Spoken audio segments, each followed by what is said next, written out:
સુરતના રાંદેરમાં શ્રીજી નગરીમાં વાહન ખસેડવા બાબતે મારામારી થઈ।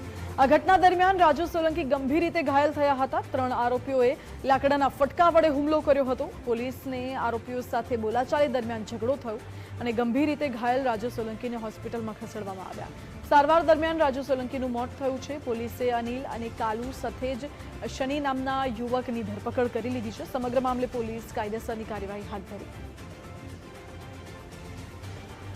હટાવી લેવા કહેતા તેઓ વચ્ચે બોલાચાલી થઈ અને બોલાચાલી બાદ મારામારી સુધી આ ઝઘડો પહોંચેલો, જેથી રાજુભાઈને આ ત્રણેય આરોપીએ લાકડા વડે માથાના ભાગે ઈજાઓ પહોંચાડેલી, જે બાબતે રાંદેર પોલીસ સ્ટેશનમાં બીએનએસ કલમ 103(1) મુજબ ગુનો દાખલ કરવામાં આવેલ અને રાજુભાઈ સારવાર માટે હોસ્પિટલમાં હતા, જેઓ સારવાર દરમિયાન 21/1/2024 કલાક 21:23 વાગે મરણ ગયેલ છે, જેથી કાયદેસરની કાર્યવાહી પોલીસ દ્વારા હાથ ધરવામાં આવેલ છે। આ બાબતે આજરોજ ઇન્ટરેસ્ટ પંચનામું પણ ભરવામાં આવેલ છે અને આ ત્રણેય આરોપીઓની અગાઉ ધરપકડ કરી હાલ તેઓ જ્યુડિશિયલ કસ્ટડીમાં